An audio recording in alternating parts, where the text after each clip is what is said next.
Pekne vás vítam pri ďalšom videu.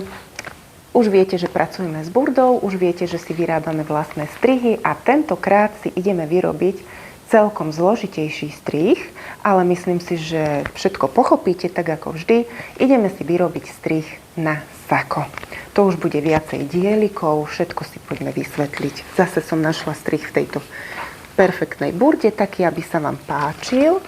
Ukážem vám najprv obrázok toho saka na strane 12. Takéto sačko.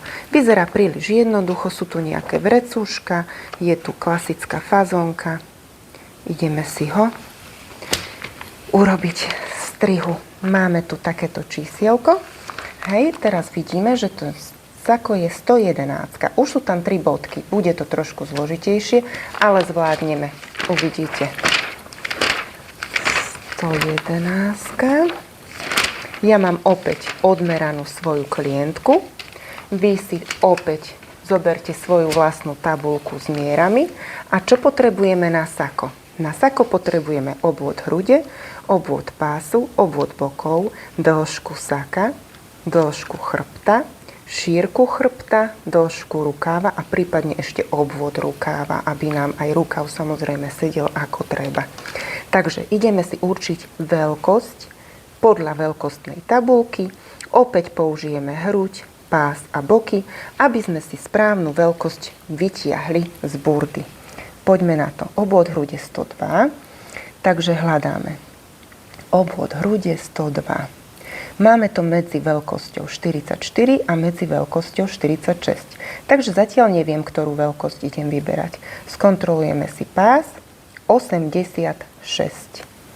Obvod pásu 86 je presne 46, takže zatiaľ nám lepšie sedí veľkosť 46. Pozrime ešte boky. Obvod bokov 108. Boky máme 110. Ale je to super, je to bližšie ako k 106. Poďme si vytiahnuť veľkosť 46. Rovno si to sem napíšem, že ideme si hľadať veľkosť na sako 46. Tak, nájdime si strihovú prílohu k nášmu saku. Pozrime si na obrázku, to bude 111. Už viete, ako sa tie strihy hľadajú, takže podľa toho čísielka si nájdeme naše sako. Tu je 111. Pozrieme si teda polohový plán a našu veľkosť 46. Veľkosť 46 bude plná rovná čiara, takže sa určite nepomýlim s inými veľkosťami. Ideme si vyberať plnú čiaru. Bude to už viacej dielikov a táto burda nám samozrejme zase povie, čo všetko sú tie dieliky, čo všetko znamenajú. Od jednotky, čo je predný diel, dvojka je bočný predný diel. Zase tu si všetko prečítam. Spodný rukáv, vrchný rukáv, golier, bude zase stred v priehybu látku. Všetko nám tu hovorí od jednotky až po 10. Ideme hľadať súčiastky. Aké sú tie súčiastky? Prečítame si tu. Čierny strih na strihové prílohe H. Čierny na háčku plná čiara. Tak poďme na to. Ja už som si tú strihovú prílohu H našla. A ideme si hľadať teda dieliky od 1 do 10. Tu sú všetky čierne čísielka napísané a kde vidím v úrovni jednotku, tu mám jednotku, takže kolmo na jednotku bude niekde jednotka, tu ju mám. Tak, toto je celý strih, položíme si strihový papier a ideme to kresliť.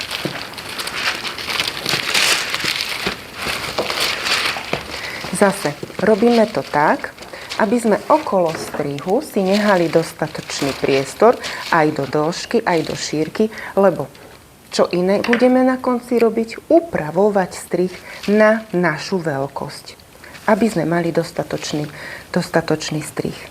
Odkreslíme si našu plnú čiaru a budeme si kontrolovať ešte samozrejme všetky značky, ako ten strih vyzerá a čo nám bude hovoriť.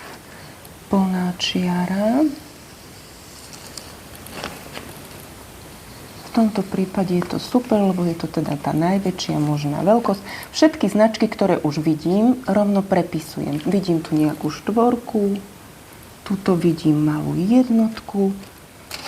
Hej, rovno si ju tam prepíšem, keď ju tam vidím. Tak a kreslím si svoju veľkosť. Aj tu vidím nejakú značku. Aj tu je nejaká značka. Prepisujem všetko, čo mi ten strih hovorí. Tuto mám nástrih na vrecko pravdepodobne. Aj tu je nejaká čiara. Tu sa mi už prepisujú gombíkové dierky. Takáto značka je na gombíkové dierky. Tu sa mi prepisuje fazónka. Tak, poďme si cez burdu skontrolovať, či máme všetky značky. Diel číslo 1. Našli sme aj drobnú jednotku, našli sme aj drobnú štvorku, aj tieto gombíkové značky sme našli.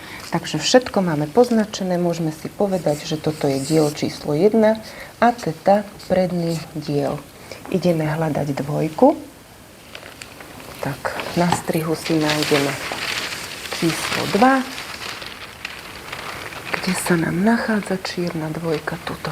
Takže zase v tejto úrovni tu ho máme číslo 2. Priložíme si papier.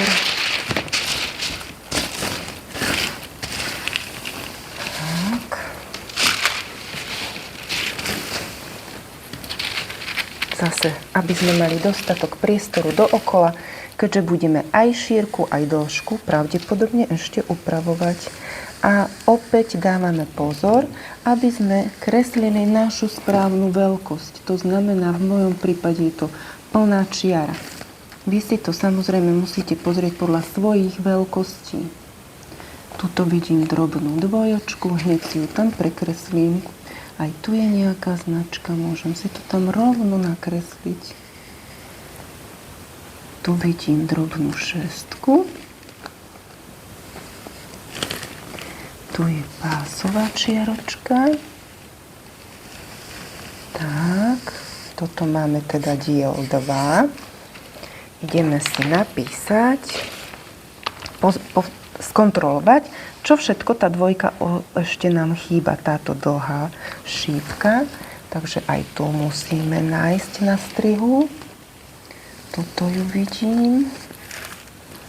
Celú tú šípku si prekreslíme. Potom nám tam chýba ešte čo? Pri tomto nástrihu je 9. Tu si tam napíšem. A ešte tam máme nejakú značku v tejto úrovni.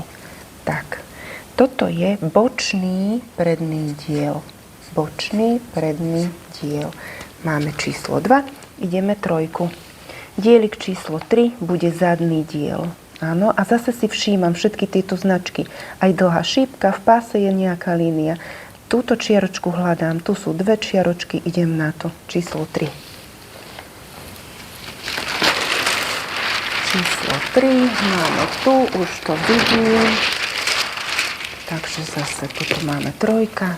Toto bude celý takýto veľký zadný diel. A ideme si ho obkresliť. Tak, číslo 3. Zase opatrne, aby ste sa nepomýlili vo svojej veľkosti. Plus všetky tie značky takisto sú niekedy určované každá pre každú veľkosť. Takže aj to si treba dobre pozerať. Tu je nejaká drobná šestka. Tu už vidím čiaročku. Aj tu vidím čiaročku.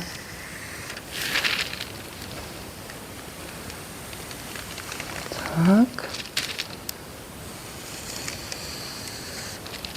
Tu je čiarka. Ešte vidím aj celkom dole tú šípku, takže aj tu si zaznačím. ešte tam bola takáto značka cez chrbát. Super. Skontrolujem, či mám všetky značky toho dieliku. Tu sme trojočka, takže túto šestku sme našli, tuto musí byť drobná dvojka, takže aj tu sme našli. Odševok, vidíte, ešte je tu odševok, ten sme si nenakreslili, ten si musíme prekresliť, takže ešte ho poďme nájsť, tuto je. Samozrejme, ako ináč, musíme dbať na to, aby sme kreslili našu veľkosť, lebo ten odševok je tam nakreslený pre všetky veľkosti. Výborne. Takže dielik číslo 3 a je to zadný diel. Ideme štvorku. Dielik číslo 4 bude vrchný rukáv. Tu máme štvorku. Takže kde je na úrovni štvorky tuto? Vrchný rukáv. Strih si môžeme takto otočiť. Toto bude rukáv. A zase vidíte, ono sú pre všetky veľkosti, sú aj tie čiaročky dosť od seba natesno. Nepomýlte sa, vždy musíte tú svoju správnu veľkosť nájsť.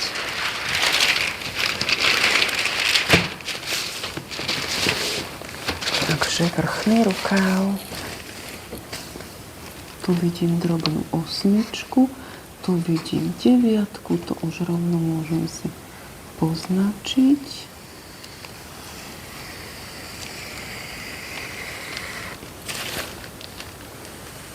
Samozrejme aj dĺžku rukáva si budeme pravdepodobne upravovať. Premeriame si to všetko na záver. Tak, tuto vidím sedmičku. Aj v hlavici je značka. Super. A pravdepodobne tu bude tiež veľká šípka. Tu ju vidím. Prekreslíme. No, dielik číslo 4. Tak, môžeme skontrolovať, či máme všetky značky, ktoré sme potrebovali nájsť. Sedmičku sme našli, deviatku, osmičku tiež, šípku tiež, takže štvorka super. Môžeme ísť päťku. Tam bude osmička, sedmička, tiež dlhá šípka. Peťku, hľadajme si peťku. Peťku máme tu. A v tejto úrovni tu je náš spodný rukáv.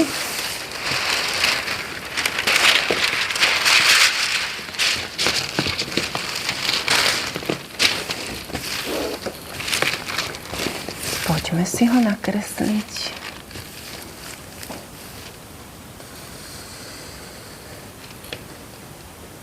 Tu vidím osmičku a je tu aj značka.